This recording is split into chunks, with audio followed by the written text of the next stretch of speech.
Buenas noches. Primero que nada, les voy a presentar a nuestros panelistas. En primer lugar, el licenciado Rafael Pérez Ábalos, con una experiencia de más de 20 años dentro del Poder Judicial.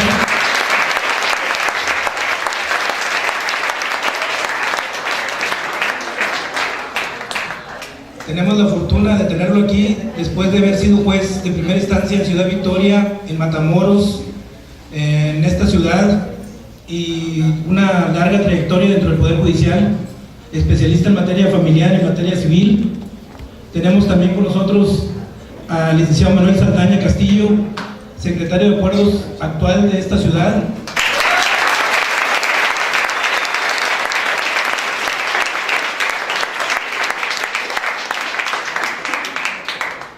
Así como al licenciado Arturo Botello Cisneros, con amplia experiencia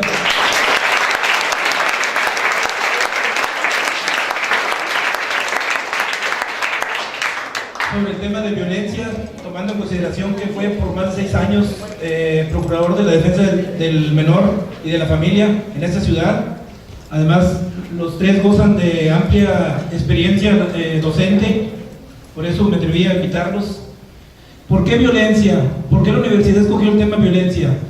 Es el tema actual, es el tema que nos preocupa, es el tema que yo los invito a decir, igual, dino a la piratería, dino a las drogas, dino a la violencia. Decía el gran filósofo Pitágoras, eduquemos a los niños para no castigar a los hombres. Los invito a que aprendan algo de esta exposición que les van a hacer atinadamente mis compañeros. Va a empezar a abrir el panelista, el licenciado Arturo Botello Cisneros. Gracias. Qué importante es para todos nosotros el tema de la violencia familiar.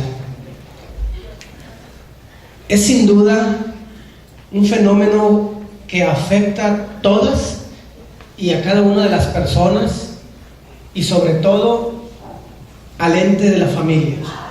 La familia como principal pilar de nuestra sociedad, y es por el cual todos nosotros debemos de participar activamente en la eliminación o disminución de este fenómeno.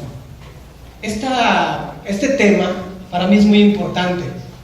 Me gustaría transmitir mis conocimientos de experiencias que se han suscitado en Río Bravo, y sobre todo mi afán de prevenir la violencia familiar.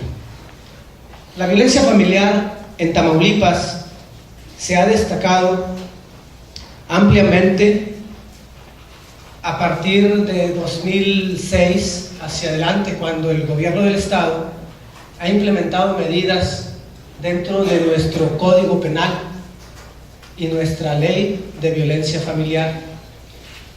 Vamos a hacer un antecedente histórico de este tipo de fenómeno. Anteriormente, estamos hablando de antes del 2005, no existía en nuestro Código Penal una regulación de este tipo de violencia. Solamente teníamos en el Código Penal del Estado el delito de golpes y violencias físicas simples. Este tipo de delito nada más era castigado no severamente. Todavía no teníamos ni siquiera una mínima noción de lo que era la afectación emocional, afectación física y sexual dentro de la familia. Vamos a analizar los tipos de violencia familiar, y creo que todos hemos escuchado alguna vez de estas variantes: el maltrato físico, el maltrato psicológico, el maltrato sexual y el maltrato económico, en su caso el abandono. Estos tipos de violencia familiar están correlacionados, y que dentro de ese entorno familiar se dan en forma reiterada, y eso es lo que precisamente en un momento dado se va a penalizar. El maltrato físico, pues simplemente lo analizamos como el acto de agresión que se da en forma reiterada causando un daño físico. podemos clasificar, pues el tipo de lesiones puede ser simple,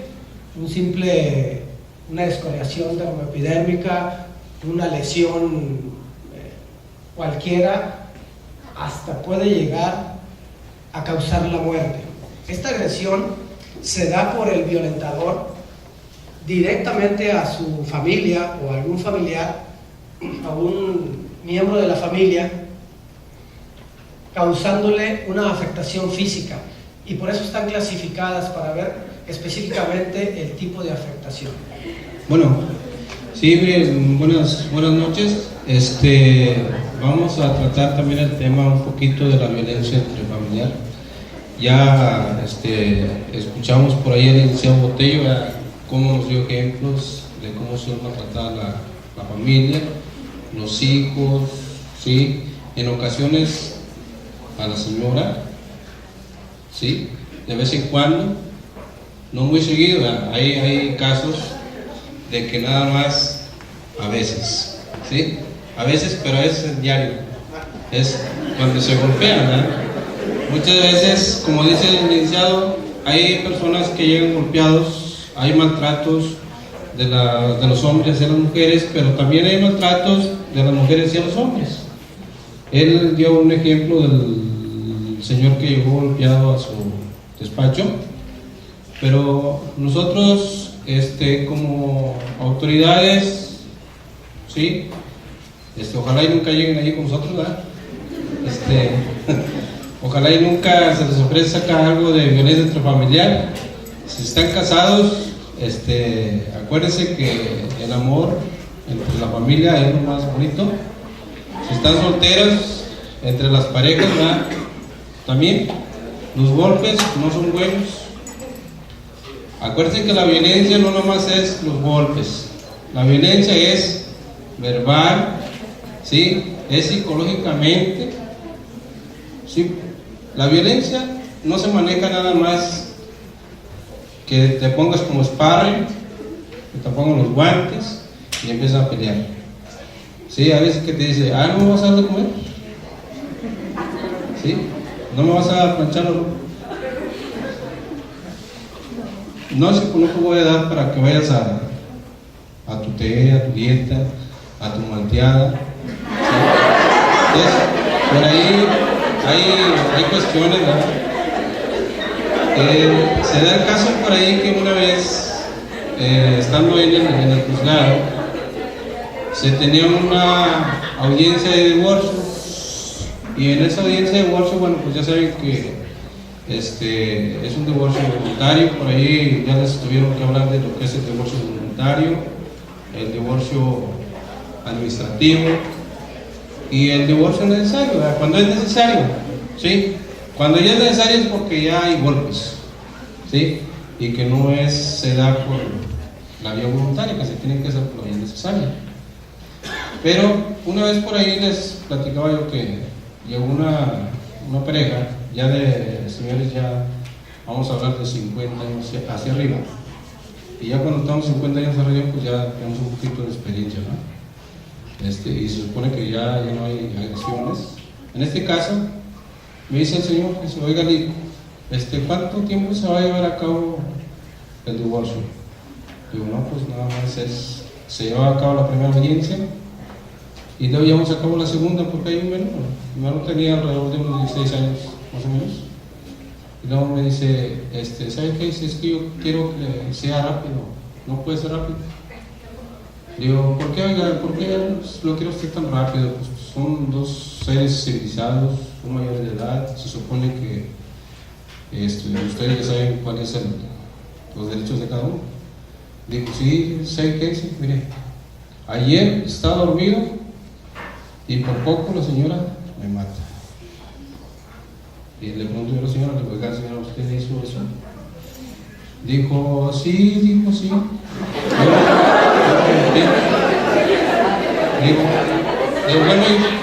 Digo, bueno, ¿y por qué lo golpean?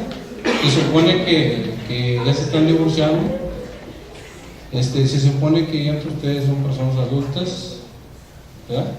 Y son personas adultas, pues se supone que tienen madurez. Vamos a dejarlo eso para una pareja de unos jovencitos de 18 o 20 años, que se supone que no tienen experiencia, ¿sí? Que se agreden mutuamente. Y le digo, bueno, ¿con qué lo golpeó? Y dice el señor, dice, a ver, dile. Ya cuando dice la señora, dice, no, pues si tú quieres estar enterado, ¿cómo te golpeé? Pues dile tú. Y ya, total que al último día dice la señora, dice, mire, en la casa hay un bate de béisbol. Dice, con ese bate me pegó 3 veces. Y le digo, oiga, acuérdese que si usted lo mata, usted comete un delito y se va a ir a la cárcel. Dice, mire, prefiero estar en la cárcel que con este pelado. Muchas veces llega el grado de la ofensa, que muchas veces por estar enojado no se miden las palabras. ¿Por qué? Porque simplemente hay mucho coraje entre la pareja. ¿Sí? Puede ser pareja joven, puede ser pareja adulta, ya de muchos años. Inclusive hay unos que tienen 30, 50 años de matrimonio y se divorcian, porque simplemente ya no les gusta la gente. ¿Sí? O simplemente dice el señor, dice, bueno, yo tengo 70 años, licenciado, pero traigo una novia de 20. Buenas noches y gracias por estar aquí presentes. Después de escuchar a los conferenciantes que me han antecedido, ¿verdad? Vienen a mí una serie de recuerdos no tan lejanos, ¿verdad? Pero de mi época de estudiante. Hablar sobre este tema de la violencia, yo creo que no es más que la punta del iceberg por tantos otros problemas que aquejan a nuestra sociedad, a nuestro tejido social. Entonces, ya abordaron los aspectos jurídicos, clasificación de este tema, y yo creo que no debemos de desdeñar algunos aspectos sociológicos y culturales, ¿verdad? Me tocó a mí como estudiante en aquellos años, en los 87, 88, escuchar cátedras de un connotado magistrado donde nos establecía que esta corriente de niño maltratado no había sino disparado los índices delictivos en nuestra sociedad, y él era de la idea de que las lesiones o golpes pues eran válidos para corregir. Sin embargo, no alcanzábamos nosotros a asimilar y tuvimos que recurrir a la asistencia de médicos, ¿verdad? De los psicólogos y profesionistas en el ramo para tratar de ver esa diferencia sustancial. Y nos decían que en cierta manera podemos recurrir como padres a darle la nalgadita al niño, pero el golpe debe ser ahí precisamente, no en la cara, no en la cabeza jamás, por la reacción de baja autoestima que puede generar. Entonces, es un poquito difícil amalgamar este tema desde el punto de vista sociológico, jurídico, y eso a través de la experiencia lo vamos viendo, lo vamos acumulando, ¿verdad? Porque si nada más nos quedamos con esa percepción de las estadísticas, pues imagínense si íbamos a dar una solución aparente, pero que iba a ser peor. Bien, ¿qué puede ayudarnos a componer o enmendar este daño a nuestro tejido social, ¿verdad? Hay que tener en cuenta que la Organización de las Naciones Unidas estableció una Declaración Universal sobre los Derechos de los Niños, y posteriormente, a través de los tratados internacionales a los que se adhirió el Estado mexicano con la ratificación del Senado, se crearon una serie de leyes, y en nuestro país están protegidas. Bueno, nuestra entidad, en nuestro país, ¿verdad? Pero en nuestra entidad tenemos la ley sobre los derechos de los niños, niñas y adolescentes, pero también tenemos que tener en cuenta que existen otros grupos vulnerables, como son las personas con capacidades distintas. Esto es muy importante para poder tener una convivencia armónica, ¿sí?, como sociedad, una sociedad cohesionada.